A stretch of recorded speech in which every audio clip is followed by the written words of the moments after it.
ден, ученици! За вас вече изучихме свойствата на водата и въздуха. Нека сега да си ги припомним. Тук съм ви написала два текста, в които вие трябва да попълните липсващите думи. Над всеки текст са думите, които трябва да използвате. Първият текст е за водата. Водата е течност, без цвят и без мирис. Тя е прозрачна, има обем, но няма форма.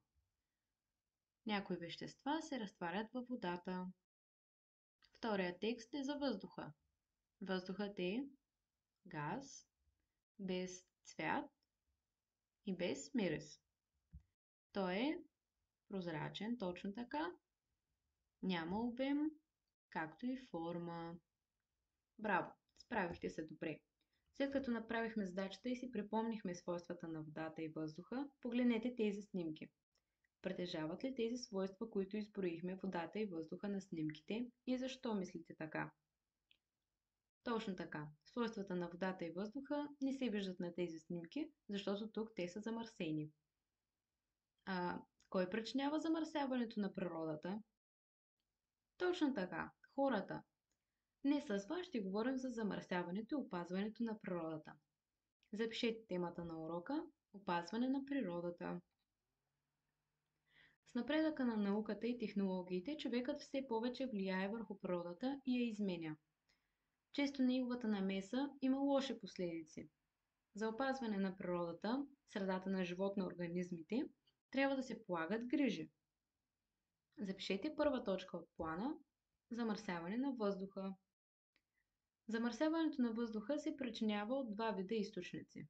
Замърсяване, причинено от човека, т.е. причинено от фабрики, транспорт и други, и замърсяване от природни явления, като вулканичните изригвания или природните пожари. Запишете по точка А – естествени източници на замърсяване. В резултат на вулканичните изригвания във въздуха се отделят значителни количества пепел, прах и парникови газове, които водят до затопляне на Земята. Горските пожари пък оказват огромно въздействие върху горските екосистеми на цялата планета. Дърветата умират, изгарят тревите, храстите, мъховете и лишиите, почвата е увредена, а микроорганизмите, живеещи в нея, умират. Една от главните негативни последици за околната среда от пожарите са димът и замърсяването на въздуха. Животните и хората най-често умират не от самите пожари, а заради отравяне от дим. Запишете по точка Б – замърсяване от човешка дейност. Едни от основните замърсители на въздуха са автомобилите, самолетите и плавателните съдове. Друг също толкова опасен замърсител са електрическите централи, заводите, фабриките и други промишлени предприятия. Горенето на различни видове дърва за отопление е друг замърсител на въздуха.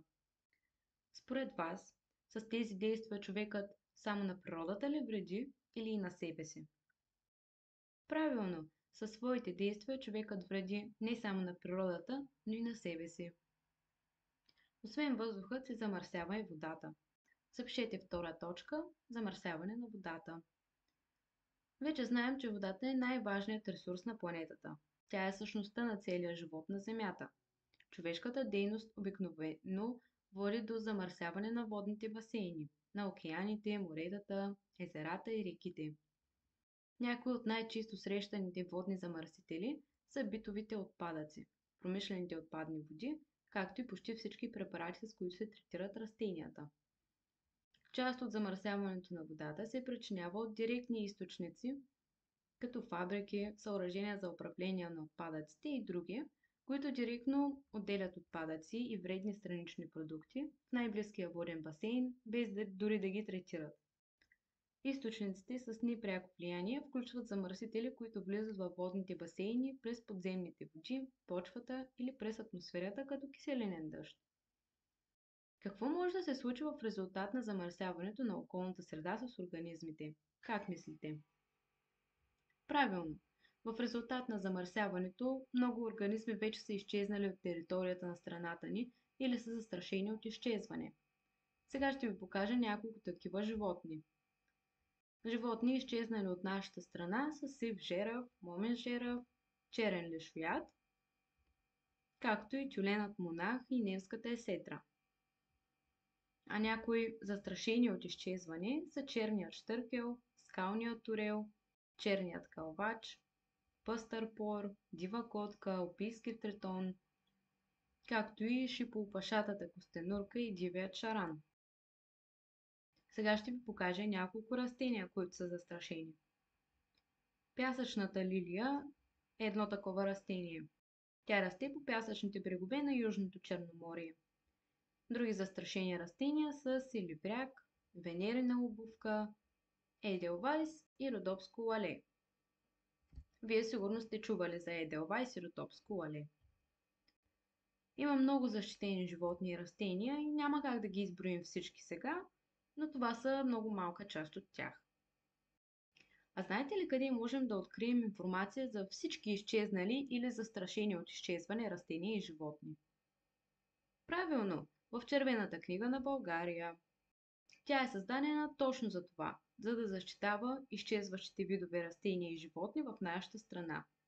До момента съществуват 3 тома. Първия том – растения и гъби, във втория том се говори за животните и в третия том – природни местообитания.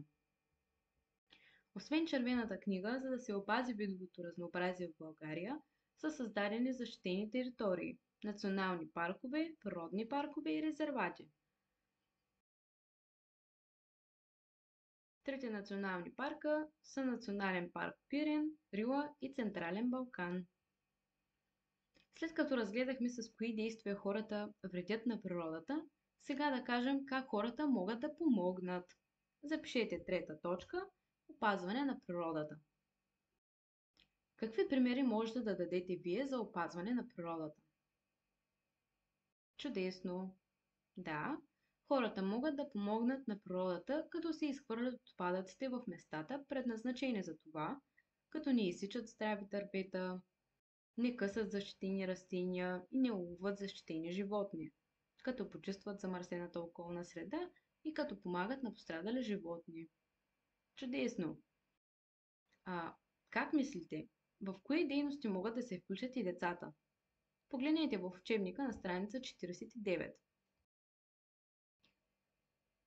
Правилно, децата могат да се включат в почистването на околната среда, в засаждането на растения или с поставянето на хранилки за някои животни. Хайде сега да изиграем една игра, за да видим какво сте запомнили. В тази игра имате два възможни отговора – вреда или полза. Трябва да избирате подходящия, така че да е вярно. Какво мислите за залесяването? Полза или вреда? Полза. Точно така. А за изсичането на дърветата? Полза или вреда е това? Вреда, правилно. Газовите автомобилите? Вреда, точно така.